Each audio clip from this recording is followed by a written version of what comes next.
Всем привет! Сегодня у нас расклад, когда никто не знает, что у тебя внутри. Посмотрим всякое, да?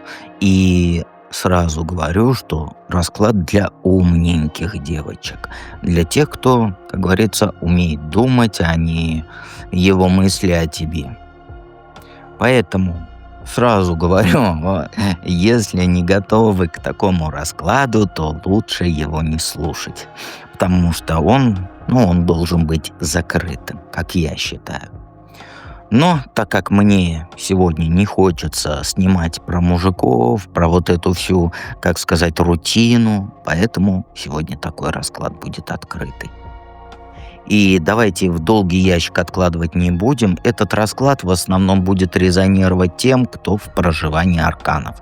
То есть у кого уже, как говорится, есть настрой на новую жизнь. И поиграем с вами в психотерапевтов. Давайте начнем сегодняшний расклад.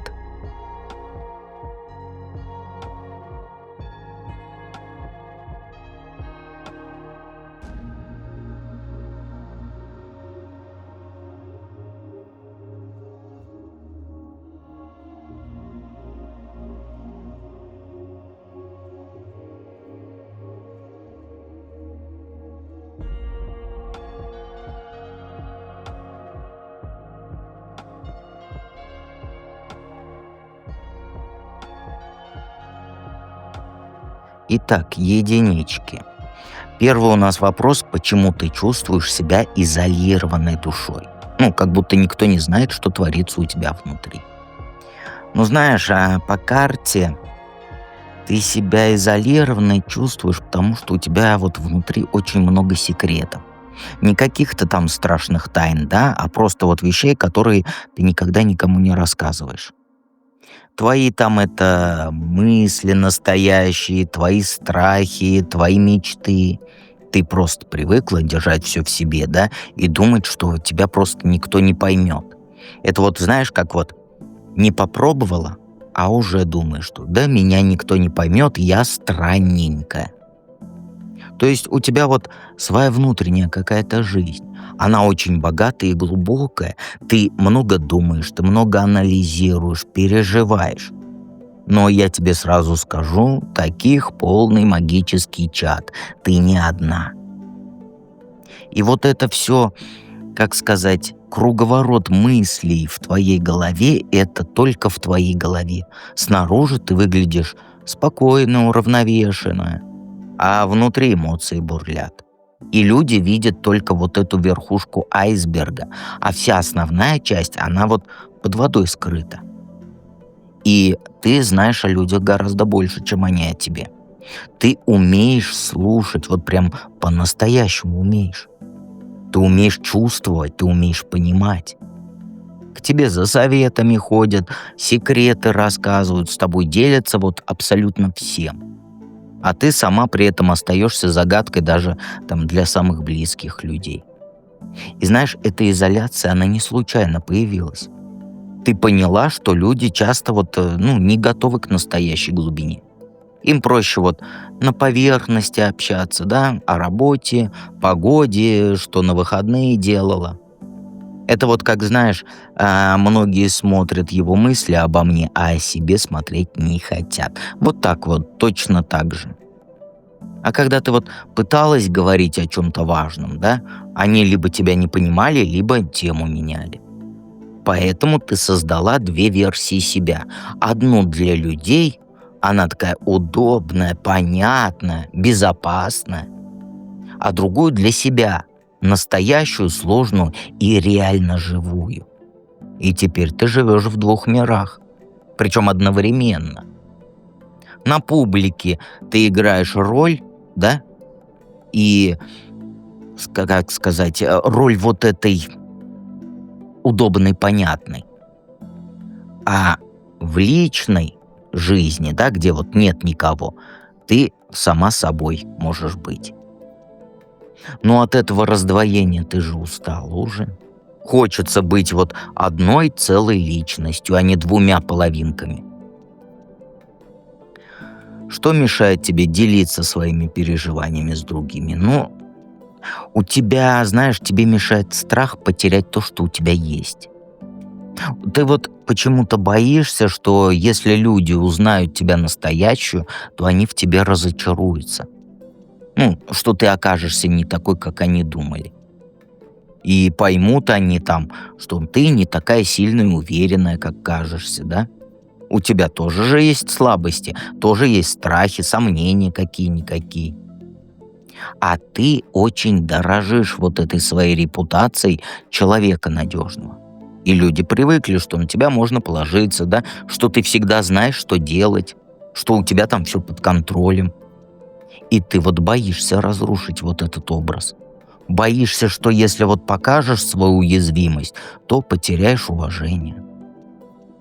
А еще у тебя есть страх стать обузой. Ты вот видишь, как люди устают от чужих проблем, как они начинают избегать тех, кто вот слишком много жалуется, да, или поддержки просит. И ты не хочешь стать такой. Лучше, как говорится, справляться самой, чем надоедать другим там людям своими заморочками. И вот этот у тебя есть принцип не вываливать на людей то, с чем они не справятся. И ты понимаешь, что у каждого свои проблемы, свои заботы. Зачем, как говорится, добавлять им еще и твои, да? Это, как сказать, знаешь, вот это эгоистично и неправильно ты думаешь. И вот поэтому ты молчишь и все сама решаешь.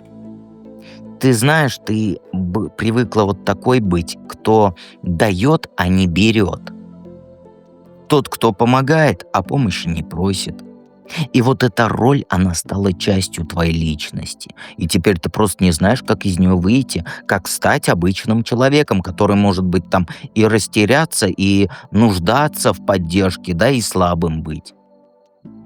И самое страшное для тебя — это показаться нытиком. Ты презираешь людей, которые постоянно жалуются и ничего не делают со своей жизнью. И боишься, что если начнешь говорить о своих проблемах, то тоже такой станешь. Поэтому что ты делаешь? Молчишь и терпишь. Как долго ты носишь в себе эту внутреннюю изоляцию, как она началась? Ну, знаешь, очень долго. Началось, скорее всего, это еще в детстве, когда вот тебе пришлось рано повзрослеть. Вот вспомни ту ситуацию, да, когда там родители разводились или у кого-то были серьезные проблемы. Тебе было тогда очень мало лет, и ты просто поняла, нужно быть сильной, чтобы вот все выдержать. И тебе пришлось уехать от привычной жизни. Не обязательно физически переехать, да, но точно попрощаться с детством. Ты ребенок, у которого, ну, можно сказать, что детства не было. Ты просто поняла, что мир не такой безопасный, как казалось, что взрослые тоже могут быть и слабыми, и растерянными, и что иногда приходится справляться самой. И вот с тех пор ты стала осторожной во взаимоотношениях. Не открывалась сразу, полностью не доверяла, всегда держала что-то про запас. Ты научилась читать людей, понимать их там намерения, предугадывать поступки ихние. И это помогало тебе избегать разочарований. Твоя изоляция — это не проблема, нет. Это у тебя защитный механизм такой. Потому что он спас тебя от многих ударов, помог пережить трудные времена, сил дал справиться с тем, с чем не справился бы никто. Особенно детки, которые, как говорится, которым попу целуют. Но теперь этот механизм, он работает даже когда вот опасности нет, понимаешь? То есть ты настолько привыкла полагаться только на себя, что ты напрочь разучилась помощи просить. И даже когда тебе вот очень тяжело, ты ищешь решение внутри себя. Роешься там в памяти, анализируешь, придумываешь варианты, но до других ты не дотрагиваешься. И вот эта привычка, она закрепилась за все эти годы. Ты доказала и себе, и другим, что ты можешь справиться с абсолютно со всем, с чем угодно. И теперь все ждут от тебя именно этого. Ты стала заложницей собственного образа вот этой вот сильной независимой женщины. Как твоя эмоциональная скрытность влияет на твои отношения? Ну, знаешь, она создает, знаешь, странную ситуацию. Люди чувствуют, что ты им не полностью доверяешь, но не понимают почему. Они видят, что у тебя есть какая-то своя жизнь, в которую ты их не пускаешь, и это их расстраивает, особенно близких людей. Мужчина твой, он вот чувствует, что не знает тебя до конца. Он видит, что ты иногда грустная, иногда там задумчивая, но он никогда не спрашивает, в чем дело, потому что всегда ты говоришь «все нормально». А он ближе хочет быть, а ты не даешь. И он, знаешь, он начинает думать, что проблема в нем, что он тебе не интересен просто. Подруги тоже это замечают. Они там тебе все секреты доверяют, да, рассказывают, а ты делишься только частью своих, и то поверхностно, вот так вскользь. А они чувствуют эту неравность и начинают обижаться, думают, что ты их там достаточно близкими не считаешь, чтобы вот доверить настоящие переживания. Дети, если у тебя есть, они тоже страдают от твоей закрытости. Они твоих эмоций не понимают, они не могут к тебе подойти, когда тебе плохо. Им кажется, что мама всегда сильная, и мама никогда не расстраивается. Не мама, а робот. Извиняюсь. А робот. Ну, это ж неправда. А они как сказать, дети это все чувствуют, впитывают. Твоя скрытность, она заставляет людей додумывать, понимаешь? Они не знают, что ты думаешь и чувствуешь, поэтому придумывают свои версии. И часто эти версии, они хуже реальности. Им кажется, что ты их там не любишь, не ценишь, не доверяешь, вообще хочешь оттолкнуть, бросить. А еще ты сама начинаешь чувствовать вот одиночество даже вот в толпе, в окружении людей. Ты понимаешь, что они любят тебя вот не настоящую, да, а твой образ. И если бы они узнали правду, то, возможно, ушли бы, да? А это очень грустненько и страшненько. Что поможет тебе постепенно приоткрыть эту завесу, да, и начать делиться своими чувствами? Ну, знаешь, тебе поможет, знаешь, понимание того, что твое молчание — это не решение проблем. Нет. Ты думаешь, что если не говорить о плохом, то оно само исчезнет. Но это ж не так. Проблемы, они накапливаются внутри. Как вот этот снеговика, когда, забыл слово, снежный ком, вот когда снеговика катаешь, он же больше становится. Вот у тебя так внутри. И рано или поздно это все равно наружу выйдет. Оно не может в тебе все помещаться. Но выйдет уже в более разрушительной форме. Понимаешь? Тебе нужно найти одного человека, которому ты сможешь рассказать всю правду. Не всю сразу, а вот по частям. С малого начни там. Расскажи, что тебя сегодня там расстроило, да? Посмотри на его реакцию. Скорее всего, ничего страшного не произойдет. Человек тебя выслушает, поддержит, и вы ближе станете. Самое важное, ты должна, знаешь, понять, что быть уязвимой — это не стыдно, нет. Это нормально иметь слабости, какие-то сомнения, страхи. Все люди такие, понимаешь? И те, кто притворяются, что у них все идеально, просто себе врут и другим. А честность о своих чувствах — это не слабость, это сила, понимаешь? Письмо. Начни с письма. Вот напиши кому-то из близких, да, там, подруга, муж, неважно, кто-то близкий. Вот письмо напиши, где ты расскажешь о своих вот настоящих переживаниях. Не обязательно его отправлять, просто попробуй выразить словами то, что у тебя внутри. И ты просто посмотришь, что это не так страшно, как кажется. Понимаешь? И еще запомни, что люди, они гораздо добрее понимающие, чем ты думаешь, понимаешь? Большинство из них, они сами проходили через трудности и знают, каково это. Они не будут тебя осуждать за слабость, ни в коем случае. Наоборот, они будут благодарны, что ты им доверилась. Знаешь, начинай медленно, но начинай. Каждый день вот говори хотя бы одну правду о своих чувствах. Не обязательно там глубокую и страшную, да. Можно там простое «мне сегодня грустно», да. Или там «я волнуюсь за завтрашнюю работу». Что-нибудь такое, ну, легкое. И привыкай к тому, что говорить о чувствах — это нормально. Понимаешь? Как изменится твое ощущение себя и связь с людьми? Ну, знаешь, когда ты открываться начнешь, твоя жизнь, она изменится, причем кардинально. Ты поймешь, что носила в себе огромный груз, который можно было давно сбросить. Ты легкость почувствуешь, которой не было там, наверное, десятилетиями уже. Будет ощущение, что ты наконец-то можешь дышать полной грудью, понимаешь? Отношения твои намного глубже станут, честнее. Люди увидят тебя настоящую и полюбят именно такую, понимаешь? Настоящую. И ты поймешь, что твои страхи, они были напрасными, что близкие, они давно ждали, когда ты им откроешься, что они готовы принять тебя любую. Понимаешь? И друзья настоящие появятся, подруги.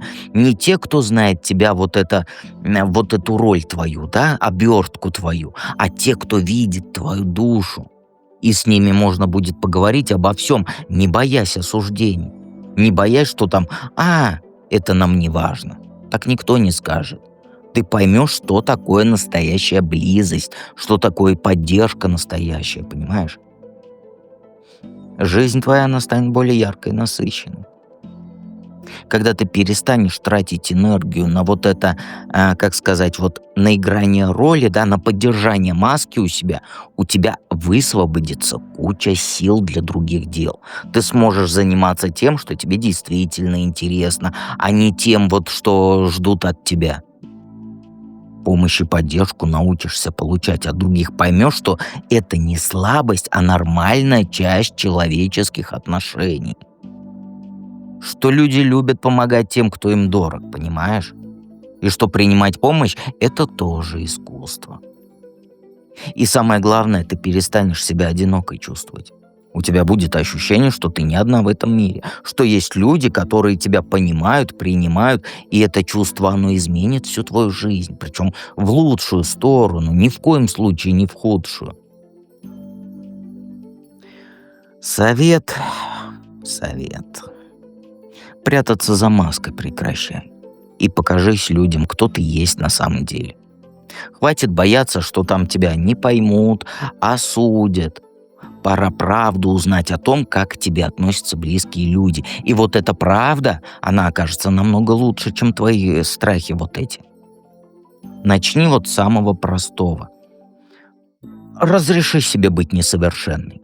Вот признайся, что у тебя не все под контролем, что ты можешь там ошибаться, ты можешь расстраиваться, что ты не робот, что ты тоже нуждаешься в поддержке. Я еще раз повторяю, это не сделает тебя слабой, это сделает тебя человеком, человечным. Вот из робота ты превратишься в человека, как этот с носом-то, который забыл.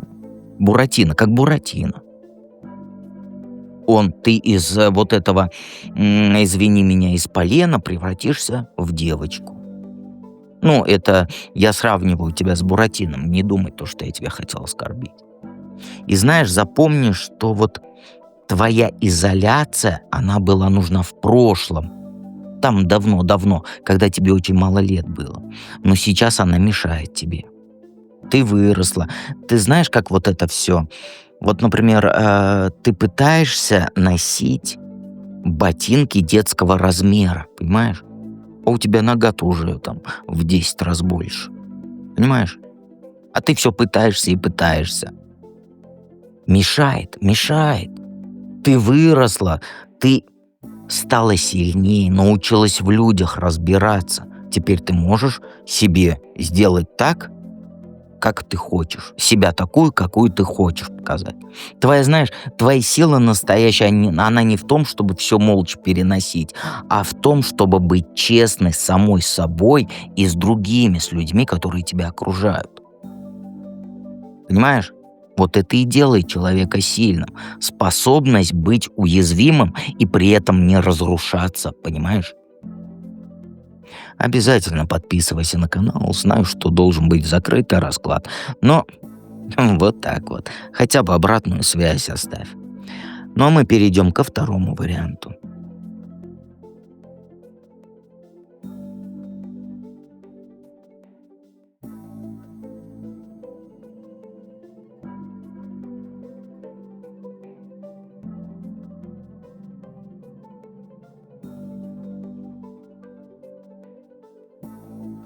Двоечки.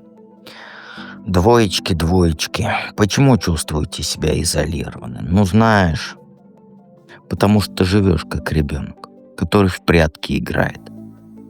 Ты прячешься от людей, вид делаешь, что у тебя все классно, да?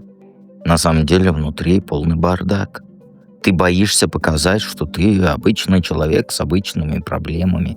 И ты привыкла быть вот такой вот легкой, веселой, беззаботной.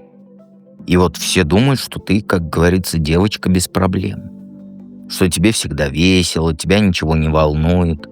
А ты этот образ поддерживаешь, потому что ты боишься людей разочаровать. Боишься, что если вот покажешь свою настоящую сторону, да, то они поймут, что ты не такая крутая, как кажешься.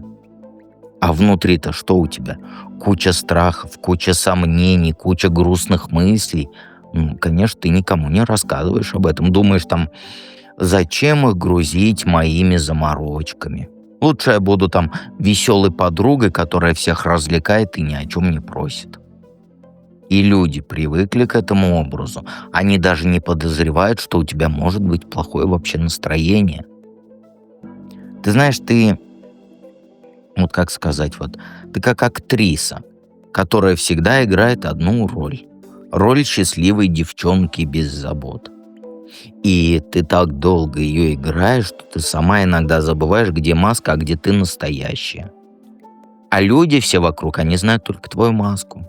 Тебя настоящую никто не видел. Это знаешь, как из красной книги. Что-то такое. Твоя изоляция, она в том, что ты сама себя от мира спрятала. Ты решила, что твоя настоящая личность, она слишком сложная, или там слишком грустная, слишком проблемная для других. И теперь ты живешь в одиночестве, даже когда вокруг полно людей других. Потому что с тобой общаются, а тебя настоящую не знают. Что мешает тебе переживаниями делиться? Ну, знаешь, тебе мешает твое желание контролировать все. Просто ты вот привыкла сама решать все свои проблемы, там, сама с трудностями справляться, сама ответственность за свою жизнь нести. Ты думаешь такая, если я людям расскажу о своих проблемах, то потеряю контроль над всеми. И они начнут там мне советовать, в мою жизнь лезть, решать за меня, чего-то там навязывать. Ты очень гордая. Прям вот очень, да не могу гордо. И независимая. Тебе вот кажется, что просить помощи или даже вообще просто о проблемах рассказать, это как будто слабость. Ты думаешь, что сильные люди, они справляются сами, да, а слабые ноют, жалуются, нудят и так далее. И ты не хочешь быть слабой в глазах других. А еще ты боишься, что люди начнут относиться к тебе по-другому. Потому что они поймут, что ты не такая успешная, да, не такая уверенная, как кажешься. И начнут тебя жалеть. А жалость для тебя, она хуже презрения. Ты не хочешь быть объектом чьей-то жалости. Ты привыкла быть той, кто вот дает, но ничего взамен не берет. Кто вот, как сказать, помогает, да, а помощи в ответ не просит. Понимаешь? И вот эта роль, она стала частью твоей личности. Ты даже себе представить не можешь, как это там к подруге прийти, да, или там позвонить и сказать «мне плохо, помоги». Нет, ты не такая. И еще ты просто вот, знаешь, не умеешь говорить о чувствах. Тебя этому в детстве не учили. В твоей семье было принято решать проблемы, а не обсуждать там эмоции и так далее. И теперь ты просто не знаешь, как рассказать о том, что у тебя на душе. Потому что ты просто не знаешь таких слов. Как долго ты это в себе носишь и как она началась, эта изоляция? Ну, понятно, да, с детства. У твоих родителей было очень много проблем с деньгами. Они постоянно ругались из-за денег, там, экономили на всем, переживали за каждую копеечку. И ты просто поняла, у взрослых без меня куча проблем. Не нужно добавлять им еще и свои. А ты тогда была очень маленькой, прям вот очень маленькая была и такая решила, я буду всегда хорошей девочкой. Не капризничать, там лишнего не просить, родителей не расстраивать своими проблемами. Ты думала такая, если я буду тихой и послушной, то у мамы с папой будет одной заботы меньше. И они там свои взрослые проблемы смогут решить. И ты научилась прятать свои эмоции, причем очень сильно рано. Когда тебе грустно было, ты шла в свою комнату и тихо плакала, да? Или там тихонечко играла где-нибудь в уголочке. Когда боялась, то ты старалась не показывать страх. Злилась, терпела и молчала. Вот так вот примерно все твое детство. Ты стала очень удобным ребенком, который не доставляет хлопот. И родители это ценили. Они хвалили тебя за самостоятельность, за твою, за то, что ты не создаешь проблем. Говорили, у нас доча какая хорошая, сама совсем справляется и так далее. И ты поняла, что быть любимой — это значит, не нужно показывать свои слабости. И вот эта привычка, она закрепилась на всю жизнь. Ты выросла сама, да, но ты так и осталась той девочкой, которая все держит в себе, которая боится стать обузой для других. И теперь вот эта вот изоляция, она стала твоей второй натурой. Вот как в тебе два человека. Одна ты истинная, вторая такая вот. Ты даже не помнишь, как это вообще делиться переживаниями с людьми. Для тебя это даже звучит дико. Как эта скрытность влияет на твои взаимоотношения с людьми? Ну, понятно, да, это все ставит людей в тупик. Они хотят, ближе к тебе, да, но просто не знают как. Ты как будто вот застряла на одном месте во взаимоотношениях с людьми. Ты можешь дружить с человеком, да, хоть годами, хоть там десятилетиями, но он никогда не узнает тебя по-настоящему. Вы общаетесь, но не сближаетесь. А люди чувствуют, что ты что-то скрываешь, что у тебя там своя внутренняя жизнь, в которую ты их не пускаешь. И это их злит, потому что они же не так думают, что ты там в детстве хотела быть удобной девочкой. Нет, люди думают, что она мне не доверяет. Я что-то сделал не так, да, и она вот мне не доверяет. И они начинают сомневаться в твоих чувствах к ним. Твой мужчина, если он есть, он вообще мучается от этого. Он видит там, что ты иногда грустная, да, там задумчивая. Но когда тебя спрашивают, чего случилось, ты говоришь, ничего. И он, знаешь, он начинает чувствовать себя лишним в твоей жизни. Вот истинная причина — это ты привыкла быть удобной, да, чтобы не я не буду создавать проблем. А люди взрослые думают, что вот, ну, мужик твой, я имею в виду, что ты его не любишь достаточно, чтобы вот поделиться проблемами. Подруги тоже обижаются. Они рассказывают все свои секреты, а ты молчишь о своих. Им, знаешь, вот кажется, что вот дружба как будто какая-то односторонняя. Понимаешь? Твоя скрытность, она создает стену между тобой и людьми. Они могут любить тебя, но любят же тебя не настоящую, а вот этот твой образ, и ты это прекрасно понимаешь. И от этого становится еще более одиноко, более больно. И вот пойми, вот получается замкнутый, знаешь, какой круг? Ты прячешься, потому что ты боишься, что тебя не поймут, а люди тебя не понимают, потому что ты прячешься. И коробочка, как говорится, захлопнулась. Что поможет тебе постепенно приоткрыть завесу и делиться своими чувствами начать? Ну, знаешь, тут холодный расчет по картам. То есть, я объясню все. Вот смотри, перестань думать вот о чувствах и подумай о фактах. Вот смотри, вот навскидку, да, 3 факта. Твоя скрытность, она разрушает отношения. Факт? Факт. Люди уходят от тех, кого не понимают. Факт? Факт. Если ты ничего не изменишь, то останешься одна. Факт? Факт. Вот и подойди к этому вопросу вот как к задаче, которую решить нужно. Вот раньше в школе было же, там, помнишь, теорема доказана и так далее. Вот тебе нужно так. Составь план. С кем, когда и что ты скажешь. Начни вот с самого безопасного человека и какой-нибудь самой легкой теме. Не вываливай сразу все тайны, да, а вот потихонечку. Ну, дозируй. Ты умная женщина, ты умеешь анализировать, решения принимать. Проанализируй свои взаимоотношения с людьми. Посмотри, вот кто из твоего окружения действительно тебя ценит, да? Кому доверять можно. И начни с этого человека. Расскажи чего-нибудь небольшое, но честное. Подходящего момента вот этого эфемерного, да, не жди, его никогда не будет. Я это в каждом раскладе говорю. Просто возьми и скажи, например, там, вот всегда ты говоришь, у меня все хорошо, да, как дела, все хорошо. Скажи, а у меня сегодня тяжелый день был.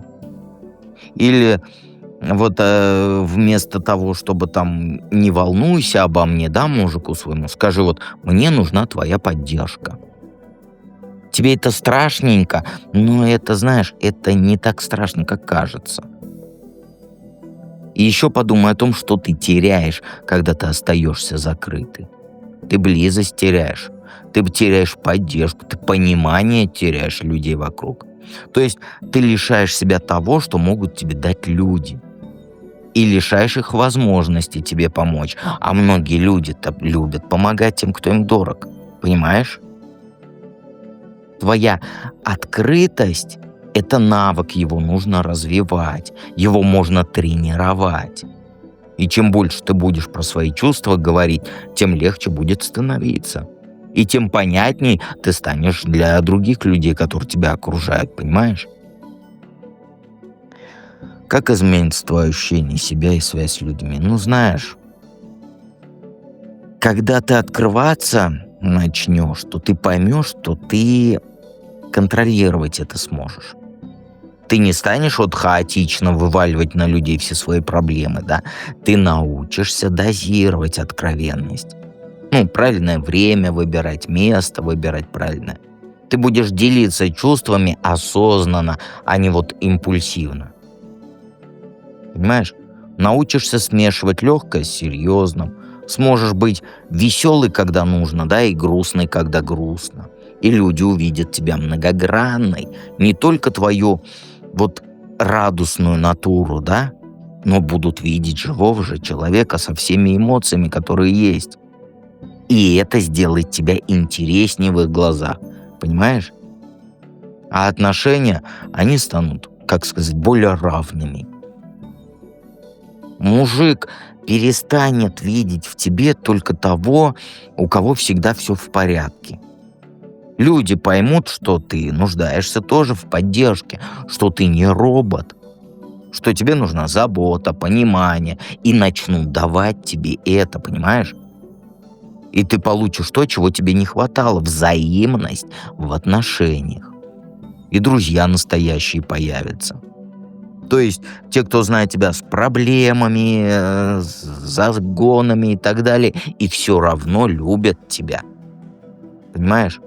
И с ними поговорить можно будет обо всем, не боясь то, что ты там на тебя посмотрят как на слабенькую. Ты просто поймешь, что значит такое настоящая близость, что такое доверие настоящее. И, конечно, сильнее ты станешь. Показывая слабость, ты станешь сильнее, потому что у тебя союзники появятся, помощники, там люди, которые, как говорится, за плечом стоят и патроны подают, понимаешь? Ты не будешь больше одна против всего мира.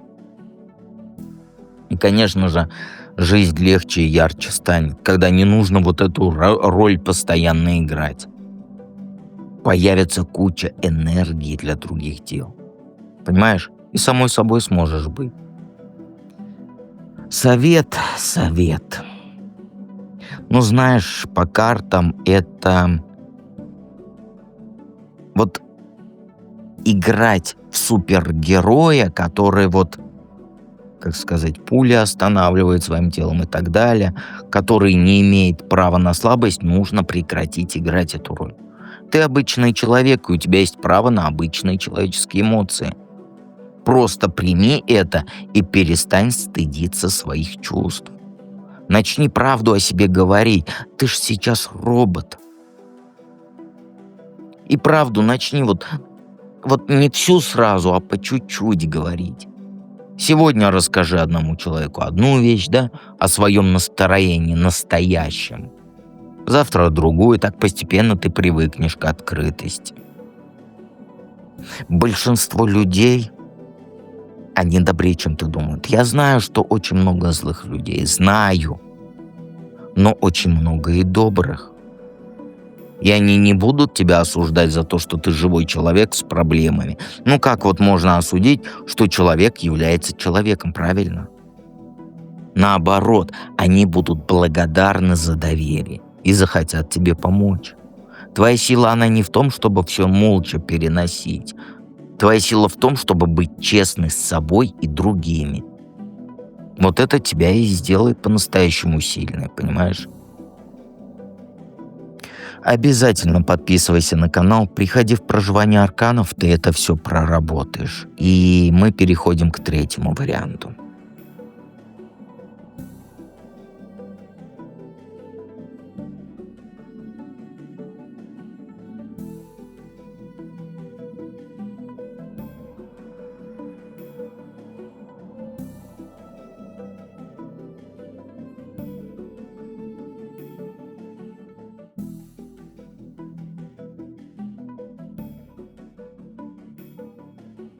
Троечки. Одевайте свои штанишки и полетели. Как всегда передо мной бумажка с вопросами. Первый, почему ты чувствуешь себя изолированной душой? Ну знаешь, потому что всю жизнь врешь людям. Не злым обманом, не думай, что я тебя хочу, как сказать, оскорбить. Нет, белая ложь у тебя. Вот твоя ложь — это «у меня все хорошо», когда все плохо. Улыбаешься, когда плакать хочешь. Вид делаешь, что тебе весело, когда на душе эти кошки скребут. Ты научилась прятать свои настоящие чувства еще в детстве. Мама тебе вот говорила: не реви, что люди подумают. Или там родитель говорил: держи лицо, покажи, что ты сильна. И ты вот это вот запомнила на всю жизнь. Стала мастером скрывать то, что внутри происходит. Теперь у тебя двойная жизнь. Есть та, которая ты для людей, там, веселая, успешная, без проблем и так далее. А есть ты настоящая. С кучей страхов, с кучей сомнений, с кучей грусти. И вот эти два образа так далеко друг от друга, что ты иногда сама забываешь, кто ты есть на самом деле. Ты у людей воруешь возможность узнать тебя по-настоящему. Вот когда подруга у тебя спрашивает, да, там, как дела, ты всегда говоришь: вот на автопилоте, отлично. Даже не думаешь рассказать правду. Ты украла у нее шанс тебе помочь. Или там поддержать, или просто выслушать. А еще ты воруешь у себя право такое быть понятой. Ты ж сама себя лишаешь близости с людьми, сама строишь стены между собой и окружающими. И потом ты удивляешься, почему никто не понимает, почему что вот происходит со мной. А как они поймут, если ты им даже не рассказываешь? Твоя изоляция — это результат твоего же обмана. Ты так долго всех обманывала, что ты теперь просто не знаешь, как остановиться. Боишься, что если правду скажешь, то люди подумают, она нас там всегда дурила. А и действительно, ты их дурила. Но не со зла, а со страха. Что мешает тебе делиться своими переживаниями? Ну, правила. Правила, которые тебе в голову в детстве вбили. Твоя семья, она, знаешь, очень правильной была, приличной. Ну, у вас не принято было выносить ссоры из избы, да? И жаловаться посторонним или там слабость свою показывать. Все проблемы решались внутри семьи. Тихо, без лишнего шума, без лишнего чего-то. И тебе с детства говорили там чужим людям, не рассказывай о наших делах. Что дома происходит, должно оставаться дома. Если проблемы, иди к родителям, а не к соседям. И ты вот выросла с убеждением, что там делиться переживаниями с посторонними — это неправильно, да? Это стыдно, это недостойно хороших девочек. Ты боишься нарушить эти правила даже сейчас, когда уже взрослая. Когда вот хочется рассказать подруге о проблемах, да, а в голове сразу мамин голос: «Не позорь семью». Когда хочется совета попросить там у коллеги, да, слышишь там родительские слова: «Мы сами со всем разберемся», да. А еще тебе кажется, что у тебя есть, как сказать, вот как объяснить-то, что ты не гордая, нет, вот я не знаю, как объяснить.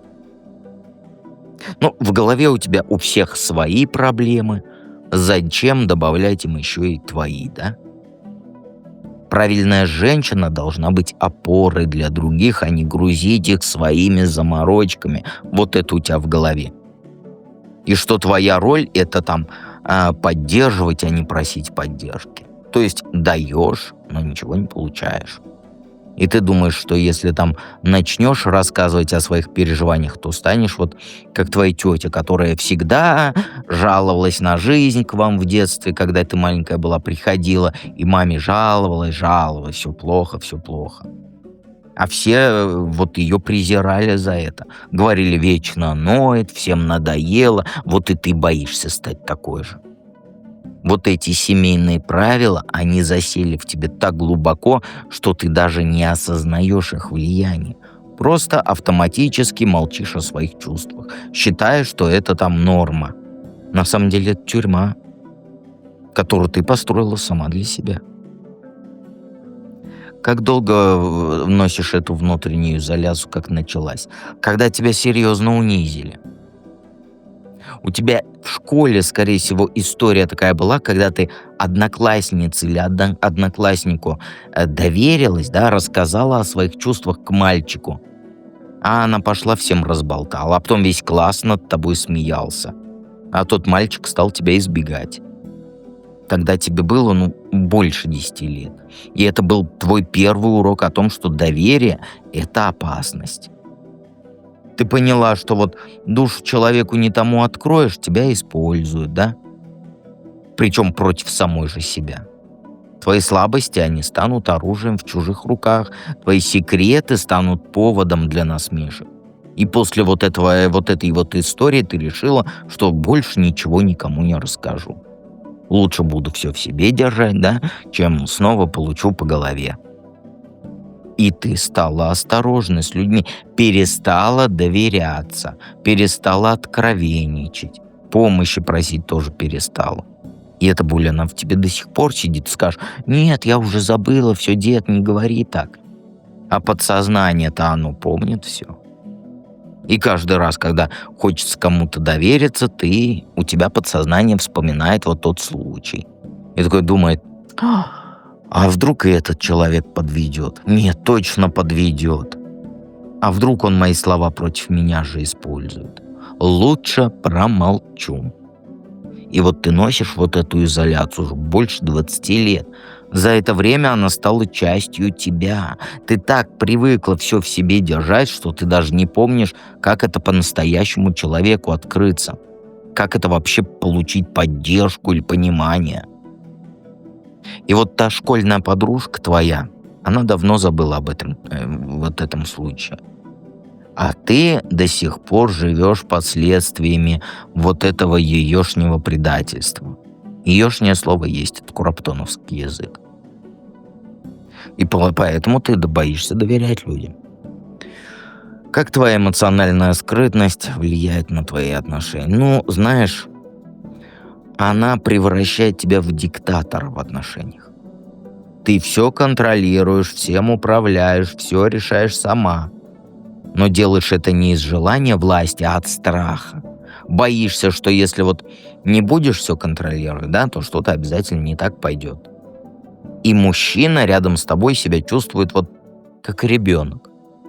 Ты с ним не советуешься, его мнение не спрашиваешь по важным вопросам, про свои планы не рассказываешь.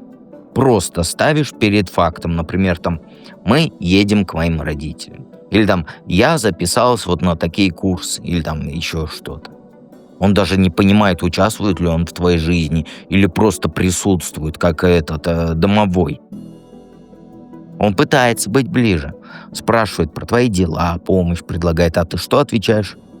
Все нормально, я сама разберусь. Болеешь, наверное, точно так же, да? Болеть же нельзя. Температура 38, а ты полы моешь.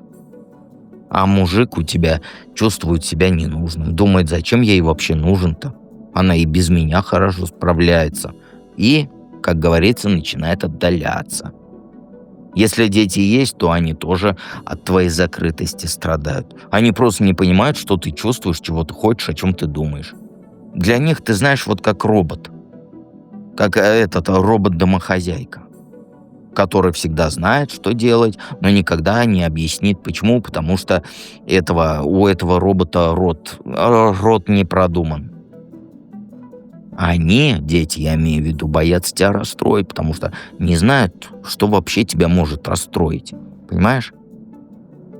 Подруги тоже чувствуют вот эту дистанцию. Они свои секреты рассказывают, ты молчишь. Им, знаешь, тоже кажется, что дружба односторонняя, что ты их выслушиваешь, да, там, просто вот так вот, как будто ты и даже не присутствуешь. Твоя скрытность, она создает вокруг тебя пустоту. Люди не знают, как к тебе подойти, чего тебе сказать, чем помочь. Ты знаешь, как сказать, вот были же раньше крепости вот эти для обороны. Вот ты такая, красивая снаружи, такая грациозная, но недоступная. Все вокруг твоей силы восхищаются, но никто не знает, как попасть внутрь, понимаешь? Что поможет тебе постепенно приоткрыть завесу этого всего? Ну, знаешь, поможет тебе понимание того, что у тебя выбор есть. Ты можешь выбирать, с кем делиться, там, что рассказывать, когда открываться. Не обязательно рассказывать всем все сразу. Знаешь, можно быть избирательной в своей откровенности. Одного человека находишь, которому можешь доверять, да, и начни с него. Разберись сначала только со своими чувствами, потому что у тебя в голове каша полная. Ты открыться хочешь, но то страшно, то как-то не нужно, то думаешь, что это глупо, и вот мечешься между вот этими двумя штуками, да, желанием близости и страхом предательства. И пока ты не разложишь это по полочкам, ничего не получится. Просто сядь себе честно на вопросы ответь. Там, чего ты боишься больше всего-то? Чего ты от людей ожидаешь? Что они тебя осудят? Или там используют слабости против тебя? Или уважать перестанут? Назови свои страхи вот конкретно. Не держи их в виде вот этой вот серого вещества тревоги. А потом подумай, насколько эти страхи вообще реальны. Правда ли, что твоя подруга будет тебя потом меньше любить, если узнает, что у тебя тоже бывают проблемы? Или, может, у тебя муж уйдет, если поймет, что ты не железная вот эта королева, ой, железная, это снежная королева. Скорее всего, твои страхи будут преувеличены. И начни с малого. Не нужно сразу про все секреты рассказывать. Ну, скажи подруге, что там настроение паршивое. Мужу скажи, мне твоя там поддержка нужна. Или ребенку, если он есть, скажи, мама тоже иногда грустит. Это ж не страшное откровение, но это уже шажочек к открытости. И просто запомни, что люди, они не телепаты, они не знают, что ты чувствуешь, если ты им ничего не говоришь. И большинство готовы тебя поддержать, если ты дашь только им такую возможность, понимаешь? Как изменится твое ощущение себя и связь с людьми? Ну смотри, когда ты открываться начнешь, то куча ответственности на тебя свалится. Ты поймешь, что твои проблемы — это не только твои проблемы. Они влияют на всех вокруг. Муж переживает, когда тебе плохо, дети волнуются, когда ты грустно, там подруги хотят помочь, когда у тебя неприятности. И вот ты станешь частью, вот, как сказать, сети поддержки. Не только той, кто дает, да, но и тот, кто получает. И это очень тяжелая ноша, потому что ты теперь будешь нести ответственность не только за свои чувства, но и за чувства тех, кто тебя любит. А они будут за тебя переживать, и ты будешь это видеть. Но зато ты поймешь, что ты не одна на этой планете, что люди есть, которые готовы разделить с тобой вот этот груз проблем, которые хотят быть не только вот в хорошие счастливые времена, да, но и в плохие рядом хотят быть. И это очень ценно. Ты почувствуешь близость настоящую, которой ты никогда не чувствовала. И отношения твои честными станут. Люди, знаешь, они перестанут гадать, что с тобой происходит. Они будут знать и смогут реагировать правильно. Муж поймет, когда поддержка тебе нужна, когда лучше, как говорится, тебя не трогать, в покое оставить. Дети научатся чувствовать твое настроение, если у тебя дети есть, и под него там подстраиваться, например. А еще ты обнаружишь, что многие твои вот эти проблемы, они не такие уж страшные. Когда говоришь о них вслух, они перестают становиться монстрами, казаться монстрами, понимаешь? Они превращаются просто в житейские трудности, с которыми легко можно справиться. Понимаешь? И часто оказывается, что у других людей были похожие проблемы, и они знают, как их решить, и они предложат тебе вот эту поддержку. Твоя жизнь легче станет, потому что ты перестанешь тащить весь груз одна. Понимаешь? Но она станет и сложнее, потому что теперь тебе нужно будет вот учитывать чувства других людей. Но это цена близости. Ты больше не одна, но и не свободна от обязательств перед теми, кто тебя любит, понимаешь? Совет. Пойми, что ты обычный человек. И у обычных людей есть право на помощь, на поддержку, на слабость, на слезы. Прими вот это и перестань стыдиться своих потребностей. Начни с того, что вот перестань всех защищать от своих проблем. Люди взрослые, они справятся с тем, что ты им расскажешь. А если не справятся, значит, они не твои люди. Настоящие близкие, знаешь, они знать правду хотят, даже если эта правда неприятна. И одиночество в толпе — это не сила, это трагедия. Ты лишаешь себя самого ценного, что есть в жизни, настоящих отношений с людьми. А ради чего? Ради страхов, которые, скорее всего, никогда не сбудутся? Знаешь, пора перестать бояться и жить начать. По-настоящему жить. Не просто вот это слово «жить», да?